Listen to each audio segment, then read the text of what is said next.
Hi friends, నేను TVR సత్యాన్ని మాట్లాడుతున్నాను. స్వామి వివేకానంద చెప్పిన సోదరిమణులారా లేవండి మేల్కొండిలో పార్ట్ 39లో వేదాంత ఉద్యమంలో కుంభకోణంలో ఇచ్చిన ప్రత్యుత్తరంలో పార్ట్ 3 చెప్తున్నాను నేను ఈరోజు. ఆధ్యాత్మిక దృష్టితో చూచిన ఈ జగత్తంతా ఏక పదార్థ వికారమే అనే సనాతన దివ్యభావమే ప్రపంచం మన నుండి నేర్చుకోవలసిన రెండవ భాగం. ఉన్నత జాతుల కంటే నిమ్న జాతుల వారు, సభ్యజనుల కంటే సామాన్య జనులు, చదువర్ల కంటే చదువురాని వారు, బలశాలుల కంటే బలహీనులు ప్రపంచమందంతా దీన్ని ఎక్కువగా కోరుతున్నారు. పాశ్చాత్యులు నూతన శాస్త్ర పరిశోధనలు, స్థూల సాధనల ద్వారా విశ్వమంతా ఒక్కటిగా అఖండంగా ఉందని రుజువు చేస్తున్నట్లు మద్రాసు విశ్వవిద్యాలయం పట్టభద్రులకు విద్యార్థులకు నేను ఈనాడు చెప్పనక్కర్లేదు కదా. స్థూల దృష్టితో మాట్లాడితే నేను ఈ సూర్యచంద్రులు, నక్షత్రాలు, జడద్రవ్యం అనే ఒకానొక అఖండ సముద్ర మధ్యంలో చిన్న చిన్న అలలనే చెప్పాలి. ఇట్లే శరీరం, మనస్సు అనేవి సైతం ఆ సమిష్ట సముద్రంలోంచి చిన్న అలలకు పెట్టిన పేర్లు మాత్రమే అని భారతీయులు వేదాంత శాస్త్రం చాలా యుగాలకు పూర్వమే రుజువు చేసింది. ఈ వేదాంతం అడుగు ముందుకు వెళ్ళి ఒకటిగా కనిపించే ఈ విశ్వం అంతటికి వెనుక అద్వితీయమైన సర్వాధారణమైన ఒక సత్యాత్మ ఒప్పుతోందని ప్రకటించింది. ఈ జగత్తంతటా విస్తరించి ఒక్క పరమాత్మ మాత్రమే ఉంది. ఏకమే వాద్వితీయం. ఈ విశ్వమంతా సత్యమనే తాత్విక దృష్టిలో అభిన్నమే అనే మహాభావం ఈ దేశంలో కూడా చాలామందిని భయపెడుతోంది. ఈనాడు సైతం దీన్ని ఆమోదించిన వాళ్ళకంటే నిరాకరించేవారే ఎక్కువగా ఉన్నారు. అయినప్పటికీ ప్రపంచం ఈ దివ్య భావం కోసమే పరితపించిపోతోంది. భారతదేశపు నోరులేని ప్రజలు తమ ఉద్ధరిస్తారని దీనిపై ఆశాదృక్పులు ప్రసరిస్తున్నారు. ఈ సిద్ధాంతాన్ని దైనందిన జీవితంలో ఆచరణలో పెట్టడం తప్ప ఈ దేశాన్ని పునరుద్ధరించడానికి మరొక మార్గం లేదు. తర్కించే స్వభావం కలవారైన పాశ్చాత్యులు తమ తత్వ సిద్ధాంతాలు, నీతి సూత్రాలు ఎంతవరకు తర్క సంబద్ధంగా యుక్తియుక్తంగా ఉన్నాయో కనుక్కోవడానికి ఇప్పుడు గట్టిగా పూనుకున్నారు. ఒక పురుషుడు ఎంతటి గణుడైనా, ఎంతటి మహాత్ముడైనా వాణి ఒక్కని ఆమోదం పొందిన మాత్రాన నీతిశాస్త్రానికి పరమ ప్రామాణ్యం కలగబోదని మీకందరికీ తెలుసు. నీతి సూత్రాలకు ఏ ఒక్కరి ప్రమాణంగా చూపినా మాత్రాన ప్రపంచంలోని ఉత్తమ ఆలోచన పరులెవరూ అంగీకరించజాలరు. తమ నీతి సూత్రాలకు, ధర్మశాస్త్రాలకు ప్రామాణ్యాన్ని సమకూర్చడానికి మానవుని అంగీకారం కంటే గొప్పదేదో ఇంకొకటి ఉండి తీరాలని వారు కోరుతారు. నీతి శాస్త్రానికి ప్రమాణంగా ఏదైనా సనాతన ధర్మశాస్త్రం కావాలని వారు అభిలషిస్తారు. సరే, నీలోనూ, నాలోనూ, అందరిలోనూ, ఆత్మలోనూ, జీవునిలోనూ నిండి ఉన్న ఈ అఖండ బ్రహ్మం కంటే సర్వోత్తమ ప్రమాణం ఇంకేముంటుంది? ఆత్మ యొక్క అఖండ అద్వితీయత్వమే సమస్త నీతి ధర్మానికి శాశ్వత ఆధారమై ఒప్పుతోంది. మీరు, నేను సోదరులమని మాత్రమే భావించడం చాలదు. మీరును నేనును వేరు కాక నిజానికి ఒక్కరమే అని తెలుసుకోవాలి. హిందూ తత్వశాస్త్రం ఇదే చెబుతోంది. ఈ అద్వైత భావమే సమస్త నీతులకు, సర్వ పారమార్థిక సిద్ధాంతాలకు పునాది. పరతంత్రమే కృషించిపోతున్న ఈ భారతదేశమే కాక యూరప్ ఖండం సైతం ఈనాడు అద్వైతాన్ని కోరుకుంటోంది. ఈ దివ్య సూత్రం బాగా ప్రస్ఫుటం కాకుండా ఇంగ్లాండ్, జర్మనీ, ఫ్రాన్స్, అమెరికాల్లో తలెత్తుతున్న నూతన రాజకీయ సాంఘికోద్యమాలకు మూల కారణమై ఉంది. మిత్రులారా, నా మాటలను గమనించండి. స్వాతంత్ర్యం కోసం, సర్వమానవ విముక్తి కోసం మానవజాతి చేసే తీవ్ర ప్రయత్నాలను వివరించే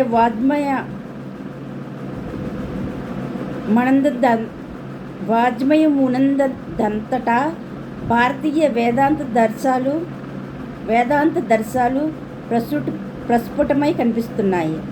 కొందరు గ్రంథకర్తల విషయంలో వారి ఆంతర్య ప్రేరణకు ఆధారమేమో వారికే తెలియదు. మరికొందరు తామేదో అపూర్వ కల్పన చేసినట్లు, స్వతంత్ర ప్రజ్ఞ ప్రకటించినట్లు నటించాలని చూస్తున్నారు. కానీ ఆ మూలాధారాన్ని ప్రకటించి దానికి తమ కృతజ్ఞతను తెలుపుకున్న ఉచితజ్ఞులు కొందరు లేకపోలేదు.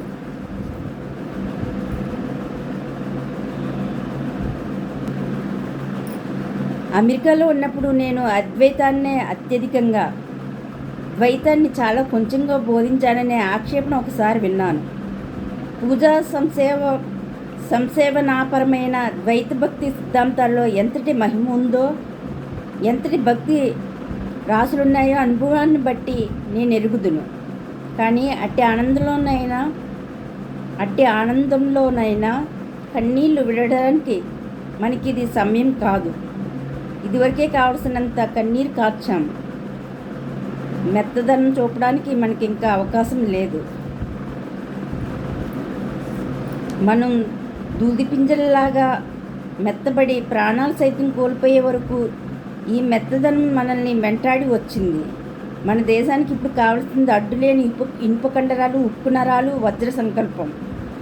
మన సముద్రంలో అట్టడుగునకు మునగవలసి వచ్చిన, ముఖాముఖి మరణంతో పోరాడవలసి వచ్చిన జంకక ఏ రీతిగానైనా జగద్రహస్యాలన్నీ భేదించగలది దృఢ సంకల్పం. మనకిప్పుడు కావాల్సింది అదే. అద్వైత ఆదర్శాన్ని అంటే అంతా ఏకమనే భావాన్ని అర్థం చేసుకుని అనుభవానికి తెచ్చుకోవడం ద్వారా అభేద్యములైన దైహిక మానసిక శక్తులను సాధించడమే మనకిప్పుడు కర్తవ్యం. విశ్వాసం, ఆత్మవిశ్వాసం, ఈశ్వరునిలో విశ్వాసం.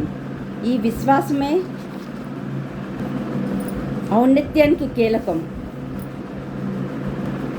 పురాణంలో చెప్పబడిన 33 కోట్ల దేవతల్లోనూ అప్పుడప్పుడు విదేశీయులు వచ్చి మీ ఎదుట నిలబెట్టిన లెక్కలేని చిల్లర దేవత అన్నింటిలోనూ మీరు విశ్వాసం ఉంచినా, మీలో మీకు విశ్వాసం లేకపోతే, అంటే మీకు ఆత్మవిశ్వాసం 0 అయితే ఇప్పుడే కాదు ఎప్పటికీ మీకు ముక్తి లేదు.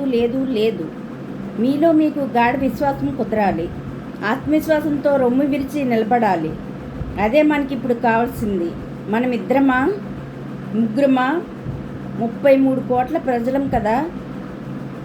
ఏ 10 మంది పరదేశీయుల గడిచిన 1000 సంవత్సరాలుగా దౌర్జన్యంతో, రాక్షసత్వంతో మనల్ని కాలరాచి మనపై ప్రభుత్వం చలాయించడం ఎలా జరిగింది?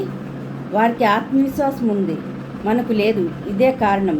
పాశ్చాత్య దేశాల్లో నేను కనిపెట్టిన విషయం ఒకటి ఉంది. మనిషి పతితుడై, నిరాశోపహితుడై, పరమ పాపి అయిపోయాడని క్రైస్తవ మత బోధకులు ఎంత ప్రచారం చేస్తున్నా, యూరోప్లోనూ అమెరికాలోనూ వారు జాతీయ హృదయాంతరాలంలో మాత్రం ఆత్మవిశ్వాసం యొక్క మహా అద్భుత శక్తి సుప్రతిష్టమై ఉంది. ఇంగ్లాండ్లో ఒక పనివాడు సైతం నేను ఇంగ్లీష్ వాడిని, నేనేమైనా చేయగలను అని మీతో సగర్వంగా చెబుతాడు. అమెరికాలో, యూరోప్లో ఎక్కడైనా అంతే. వారికి ఆత్మవిశ్వాసం, ధైర్య సాహసాలు ఉగ్గుపాలతో వస్తాయి. ఇక్కడ మన బాలురో కొత్తవారితో అసలు నోరుపి మాట్లాడగలరా? లేదు. పోనీ బాలుర సంగతి అట్లుండనివ్వండి, వారి తల్లిదండ్రులు సైతం అలా పలకగలరా? మనకు ఆత్మవిశ్వాసం పూర్తిగా లోపించింది. దాన్ని మళ్ళీ చైతన్యవంతం చేయాలి. అలా చేయగలిగింది అద్వైత సిద్ధాంతం ఒక్కటే. మానవుల హృదయాలను మేల్కొల్పి వారి ఆత్మప్రభావాన్ని తెలపాలంటే వేదాంతంలోని అద్వైత పక్షాన్ని వాళ్లకు బోధించడం ముఖ్యావశ్యకం. కాబట్టి నేను ఈ అద్వైతాన్ని బోధించాను. నేను పాక్షికం, సంకుచితం కాక విశ్వజనీయం, అందరికీ అంగీకారమైన సిద్ధాంతాలను ఆధారం చేసుకునే నా బోధనను సాగిస్తున్నాను. ద్వైతికి కానీ విశిష్టాద్వైతికి కానీ ఆక్షేపణ ఉండని సమాధాన మార్గాన్ని కనుగొనడం సులభమే. భగవంతుని దివ్యాంశం సమస్త వస్తువుల్లో వ్యాపించి ఉంటుందనే సిద్ధాంతం అంగీకరించని సంప్రదాయం ఒక్కటైనా భారతదేశంలో కనిపించదు. ప్రతి వేదాంత సంప్రదాయము పవిత్రత, పరిపూర్ణత, సత్యం జీవాత్మలో పూర్తిగా ఉన్నాయని ఒప్పుకుంటోంది. కొందరి అభిప్రాయము నన్ను అనుసరించి ఈ పరిపూర్ణత ఒక్కొక్కప్పుడు సంకోచం పొందుతూ ఇంకొకప్పుడు తిరిగి వికాసం పొందుతూ ఉంటుంది. కానీ అది ఎప్పుడూ ఉండనే ఉంటుంది. అద్వైత మతానుసారం అది సంకోచాన్ని కానీ వికాసాన్ని కానీ పొందడం లేదు. కానీ మళ్ళీ మళ్ళీ వ్యక్తమవుతూ అవ్యక్తమవుతూ ఉంటుంది. ఎలా అన్నా పర్యవసానం ఒక్కటే.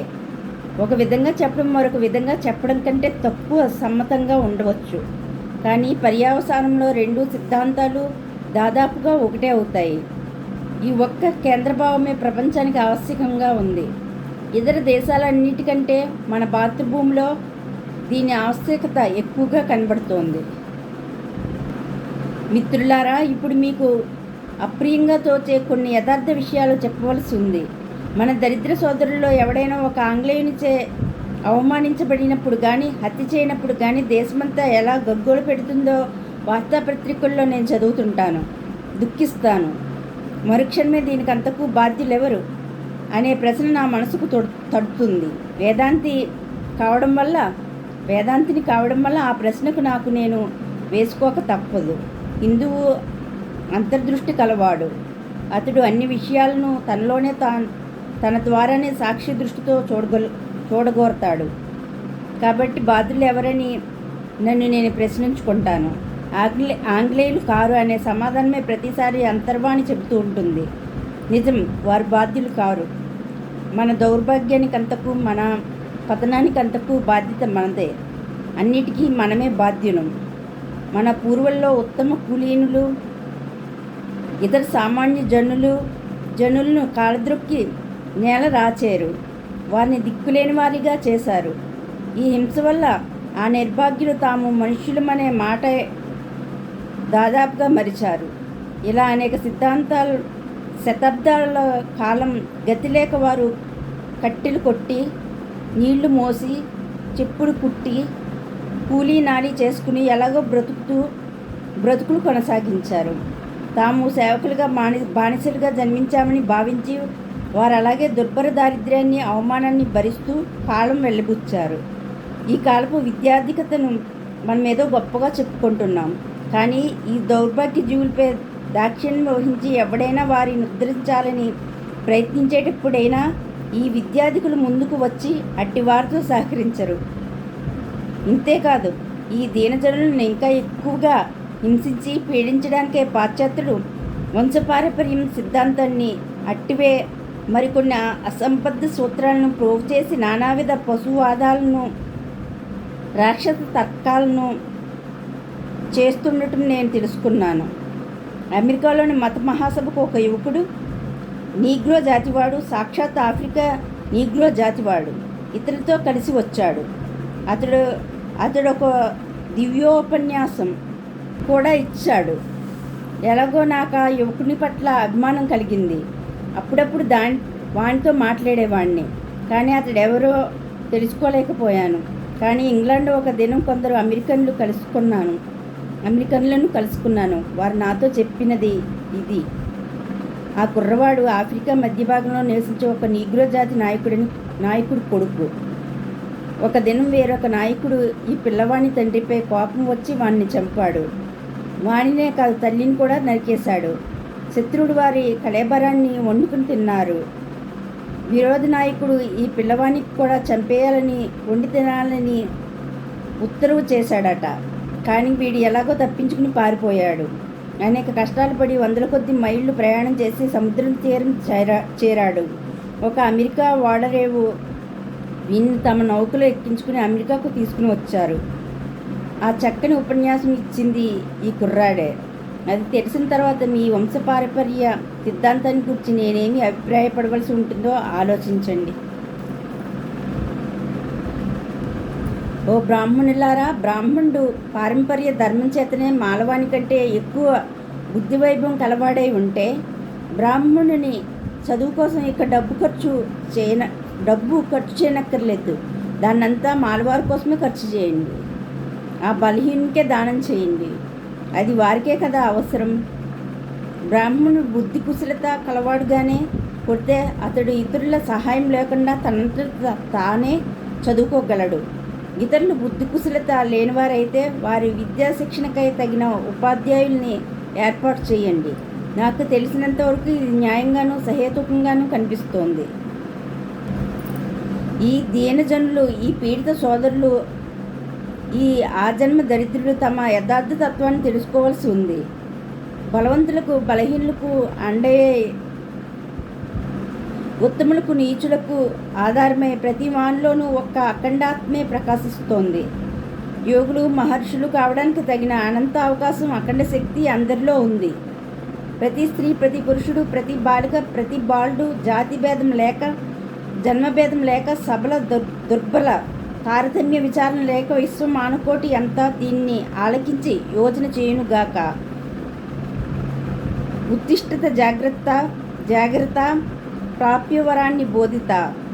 లెండి మేల్కోండి, దుర్బలత నుండి సమ్మోహనం నుండి తెప్పరిల్లండి. నిజంగా ఎవడు దుర్బలుడు కాడు. ఆత్మ అఖండం, సర్వశక్తిమంతం, సర్వజ్ఞం.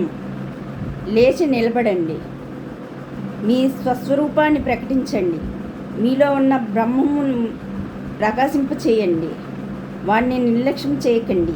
మితిమీరిన సోమరితనం, మితిమీరిన దౌర్బల్యం, మితిమీరిన మోహజాలం శనిదేవతలాగా మన నెత్తిపైకి ఎక్కి చిందులు తొక్కుతున్నాయి.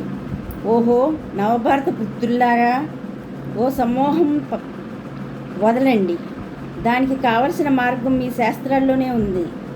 మీ సత్య స్వరూపాన్ని మీరు తెలుసుకోండి. ప్రతి వానికి వాని సస్వరూపం బోధించండి. నిద్రలో పడి ఉన్న జీవుని ఎలుగెత్తి పిలవండి. ఓహో అతడు ఎలా మేల్కొంటాడో మీరే చూడగలరు.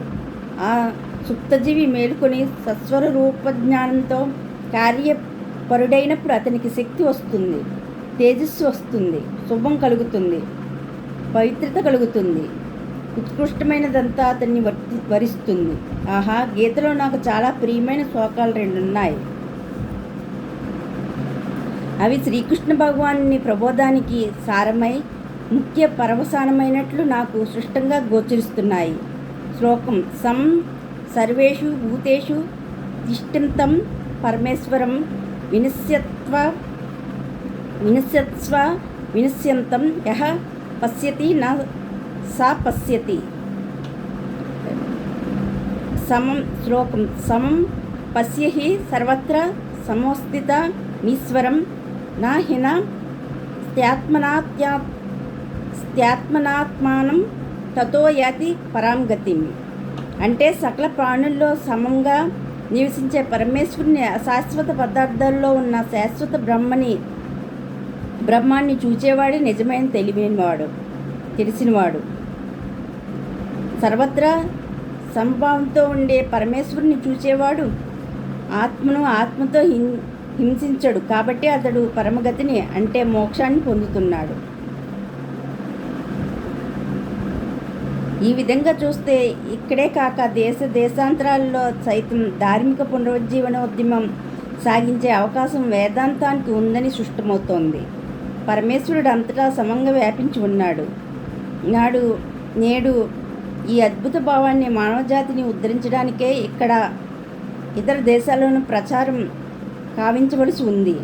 మన శాస్త్రాలు చెప్పినట్లు ఎక్కడెక్కడ కీడు ఉందో, ఎక్కడెక్కడ జ్ఞానం కొరవడిందో, ఎక్కడెక్కడ అజ్ఞానం ప్రబలిందో అదంతా భేదభావాన్ని అనుసరించి కలుగుతోందని, ఎక్కడెక్కడ మేలు ఉందో అదంతా సమత్వంలోనూ సర్వప్రాణుల ఏకత్వంలోనూ అభిన్నత్వంలోనూ ఉన్న విశ్వాసం వల్ల చేకూరుతోందని అనుభవపూర్వకంగా నేను తెలుసుకున్నాను. ఇదే వేదాంతం బోధించే పరమాదర్శం. ఆదర్శాన్ని గ్రహించడం ఒక విషయం, దాన్ని దైనందిన జీవితంలో సర్వత్రా అనుష్ఠించడం వేరొక విషయం.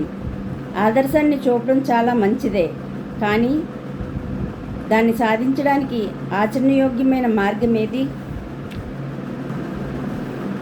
అనేక శతాబ్దాల నుండి మన ప్రజల మనస్సులో ప్రధానంగా కనిపిస్తున్న క్లిష్టమైన బాధాకరమైన కులభేద సమస్య, సంఘ సంస్కరణ సమస్య మనల్ని ఈ సందర్భంలో ఎదుర్కొంటున్నాయి.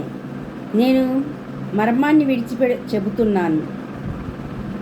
నేను కుల విద్వాంసుని కాను, కేవల సంఘ సంస్కర్తను కాను. మీ కులభేదాలతో కానీ మీ సంఘ సంస్కారంతో కానీ ప్రత్యక్ష సంబంధం నాకేమీ లేదు. మీరు మీకు ఇష్టమైన కులంలో ఉండండి. అంత మాత్రాన మీరు వేరొక వ్యక్తిని కానీ కులాన్ని కానీ ద్వేషించడానికి కారణం లేదు. ప్రేమను మాత్రమే నేను బోధిస్తాను. విశ్వాత్మ అభిన్నత్వాన్ని, వ్యాపకత్వాన్ని ప్రతిపాదించే వేదాంత సత్యాన్ని ఆధారం చేసుకుని నా ప్రబోధం సాగిస్తాను. దాదాపు 100 సంవత్సరాల నుండి మన దేశం సంఘ సంస్కృతులతోనూ నానావిధ సంఘ సంస్కరణ తీర్మానాలతోనూ ఉర్రూతులుగిపోతోంది. ఈ సంస్కర్తల్లో నా మట్టుకు నాకు దోషాలు కనిపించడం లేదు. వారిలో చాలామంది యోగ్యులే, మంచి ఉద్దేశాలు ఉన్నవారే. కొన్ని విషయాల్లో వారి లక్ష్యాలు కూడా చాలా గౌరవింపదగినవే. కానీ ఈ 100 సంవత్సరాల సంఘ సంస్కరణ ప్రచారం ఈ దేశం మంది ఎక్కడా ప్రశంసనీయంగా సుస్థిరమైన చెప్పుకోదగిన ఫలితాన్ని సాధించలేదు. ఉపన్యాస వేదికల మీదుగా వేనవేలుగా ప్రసంగాలు చేశారు. హైందవ జాతిని, హైందవ నాగరికతను తూర్పారబట్టి వాని తలపై ఖండన గ్రంథాలను ఎన్నింటినో కురిపించారు. అయినా చెప్పుకోదగినంతగా కార్యరూపం దాల్చిన ఫలితార్థం ఏదీ లేదు. దీనికి కారణం ఎక్కడుంది? ఆ కారణం తెలుసుకోవడం అంత కష్టం కాదు. ఖండనోద్రేకంలోనే ఆ కారణం ఉంది. నేను ఇది వరకు చెప్పినట్లు ఒక మహాజాతిగా చరిత్ర ప్రసిద్ధులమై మన శీలాన్ని, ఆత్మధర్మాన్ని సురక్షితంగా ఉంచుకోవడానికి మున్ముందుగా ప్రయత్నించాలి. ఇతర జాతుల నుండి మనం నేర్చుకోగలిగినవి చాలా విషయాలు ఉన్నాయి అని, ఇతరుల నుండి మనం అనేక పాఠాలు నేర్చుకోవాలని నేను ఒప్పుకుంటాను. కానీ మన నూతన సంఘ సంస్కరణ విధానాలు పాశ్చాత్య పద్ధతులకు, కార్యోపాలకు చాలా వరకు అందానుకారణంగానే సాగుతున్నాయి. అందువల్లే ఇటీవల సంస్కరణ ఉద్యమాలు ఫలశూన్యం కావడం తటస్థించింది.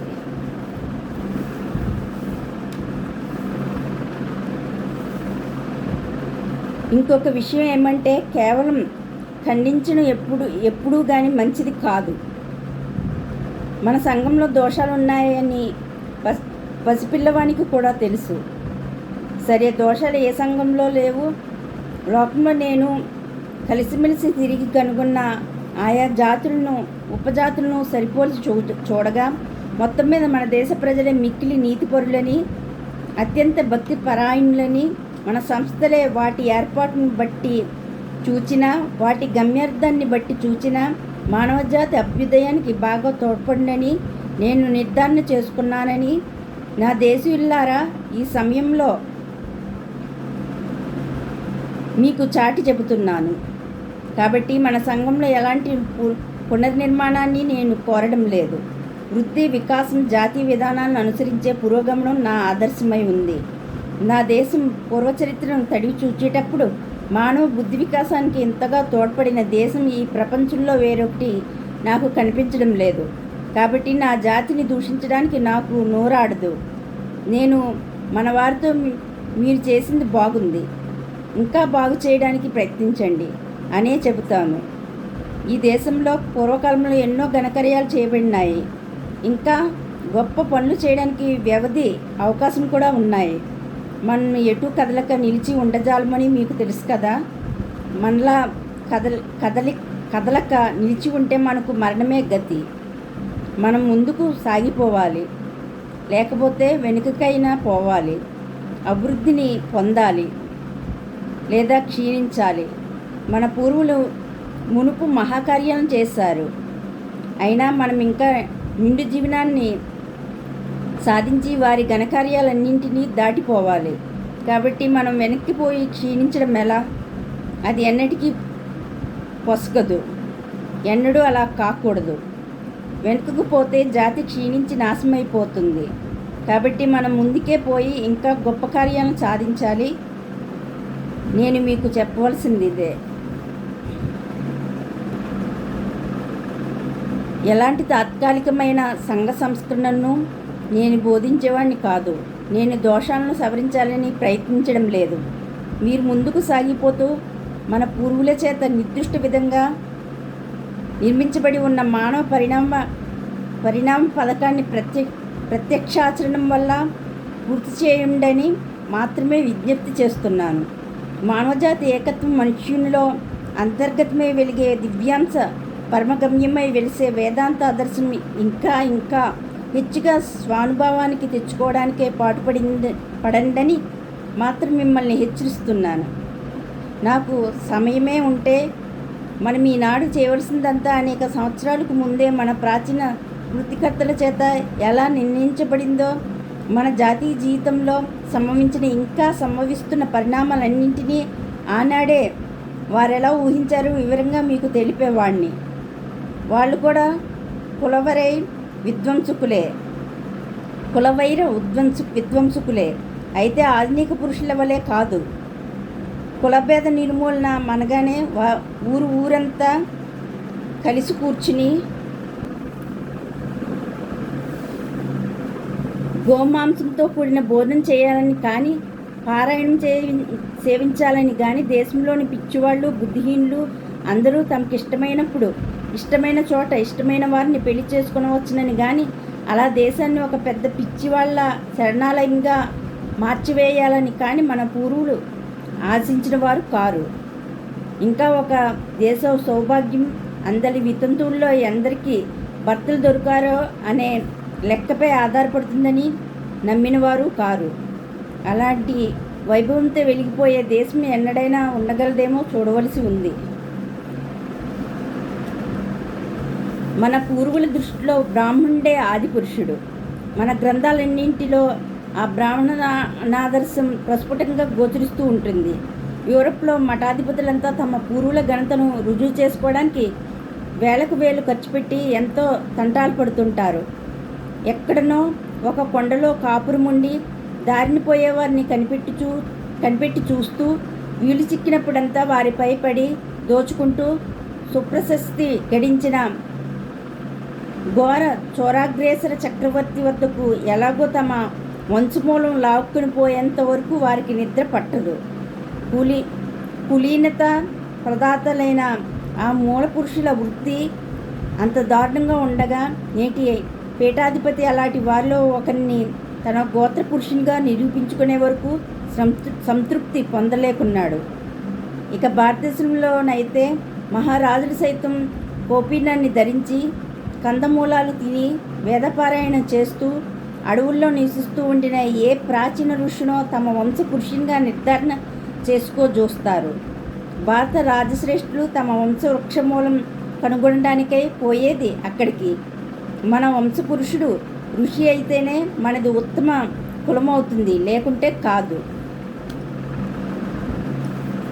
మన ఉత్తమ కులీనత యొక్క ఆదర్శం ఇతరుల ఆదర్శం కంటే భిన్నంగా ఉంది. ఆధ్యాత్మిక విద్య కలిగి వైరాగ్యశూరుడైన బ్రాహ్మణోత్తముడే మనకు ఆదర్శ పురుషుడు. బ్రాహ్మణ ఆదర్శం అంటే నా అభిప్రాయం ఏమో తెలుసా? ప్రపంచ విషయాసక్తి లేని సత్యజ్ఞాన ప్రపూర్ణమైన బ్రాహ్మణత్వం అదే హిందూ జాతికి ఆదర్శం.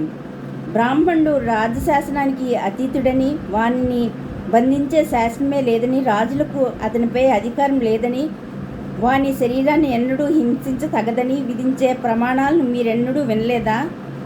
అది ఎంతో సత్యం. స్వలాభ పరులను, జ్ఞానహీనులను చేసే వ్యాఖ్యానాలను అనుసరించి కాక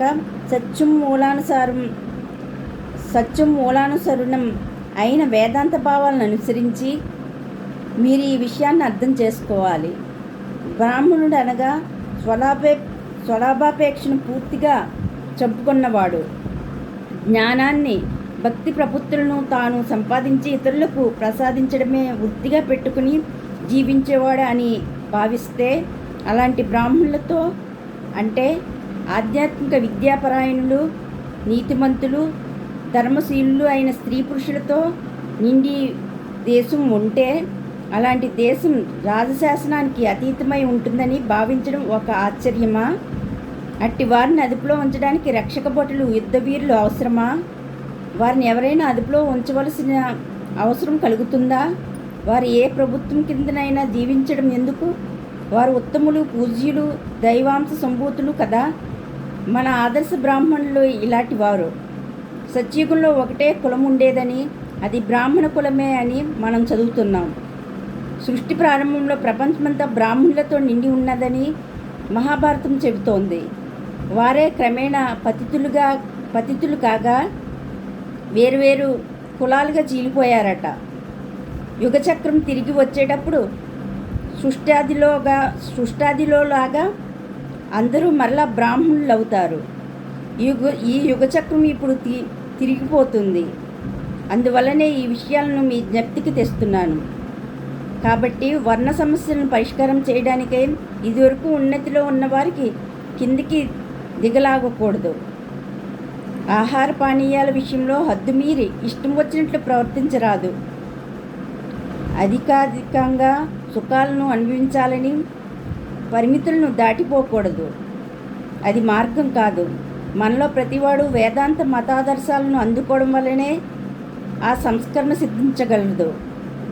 అందుకు మనం ఆధ్యాత్మిక తేజస్సును సంపాదించి ఆదర్శ బ్రాహ్మణులం కావాలి. మనం ఆర్యులమైన, అనార్యులమైన, బ్రాహ్మణులమైన, శూద్రులమైన మనకందరికీ ఒకే శాసనం వర్తిస్తుంది. మనం ఎక్కడ ఆగక ముందుకు నిరంతరం సాగిపోతుండాలని ఆ శాసనాదేశం. అతి నికృష్టుడైన పంచముడు మొదలు మహాపురుషుని వరకు ఈ దేశంలో ప్రతివాడు ప్రయత్నించి ఆదర్శ బ్రాహ్మణుడు కావాలి. ఈ వేదాంత సిద్ధాంతం ఈ దేశానికి ఏకాక ప్రపంచానికంతా వర్తిస్తుంది. మానవ సంఘంలోని ప్రతి వ్యక్తి ప్రతీకార వాంఛ లేనివాడు, శాంతుడు, స్థిరచిత్తుడు, భక్తి తత్పరుడు, నిర్మలుడు, ధ్యానపరాయణుడు అయి ఆదర్శ పారమార్థిక జీవిగా పరిణమించేలాగా నెమ్మదిగా జాగ్రత్తగా నడవడమే కులవ్యవస్థ పరమావధి. ఆ ఆదర్శంలో భగవంతుడు ప్రత్యక్షమై ఉంటాడు.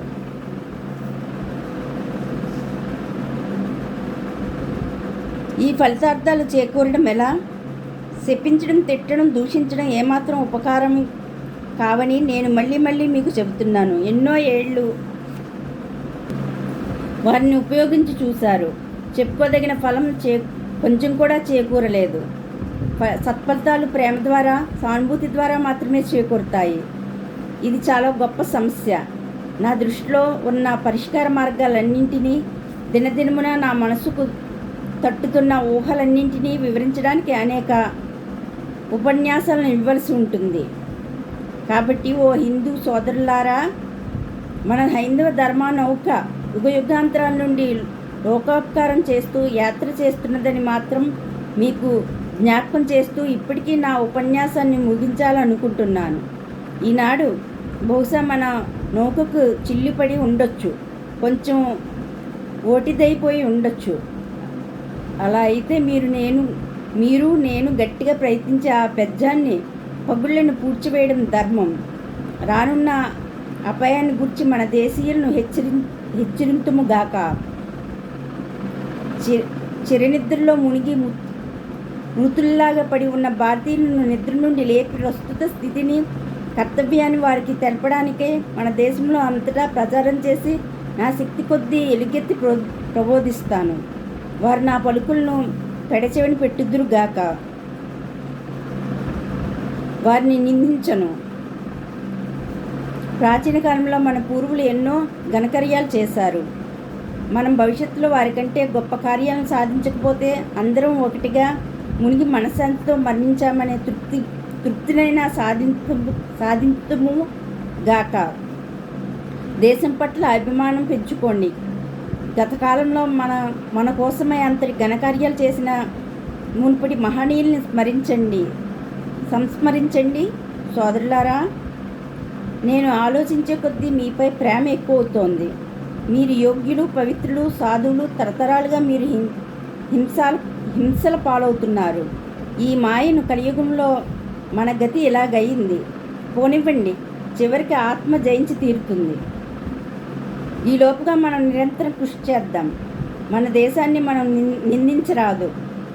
కాల వైపరీత్యం చేత కృంగిపోయి నిర్విరామ కార్యపరత్వంచే అలసట పొంది మన సనాతన వ్యవస్థలన్నీ ప్రస్తుతం జడప్రాయంగా ఉన్నాయి.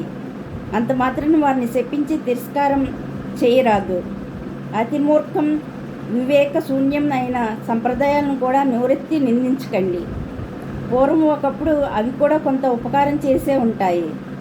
ఆదర్శంలోనూ ప్రయోజనంలోనూ ఈ దేశ సాంప్రదాయాల కంటే నిజంగా శ్రేష్టతర సంప్రదాయాలు గల మరొక దేశం ఈ ప్రపంచంలో ఎక్కడా లేదని మీరు జ్ఞాపకం ఉంచుకోండి.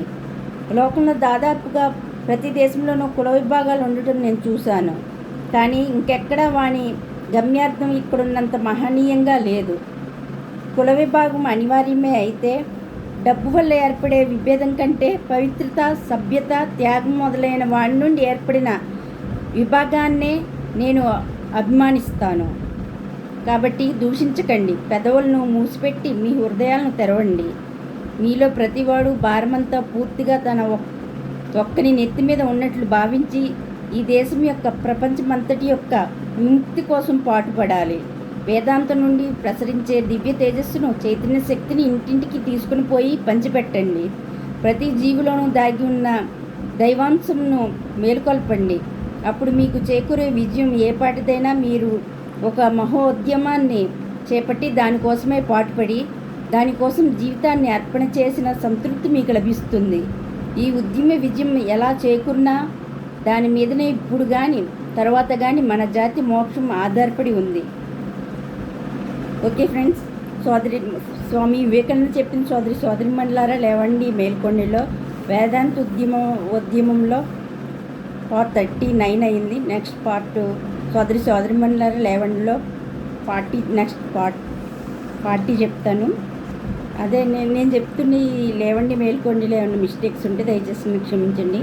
అలాగే నేను చెప్తున్న ఈ లేవండి మేల్కొండి మీకు నచ్చినట్లయితే నా ఛానల్ని సబ్స్క్రైబ్ చేసుకోండి, అలాగే లైక్ చేయండి, అలాగే సబ్స్క్రైబ్ చేయండి, అలాగే కామెంట్ కూడా చేయండి. Okay friends, thank you, bye.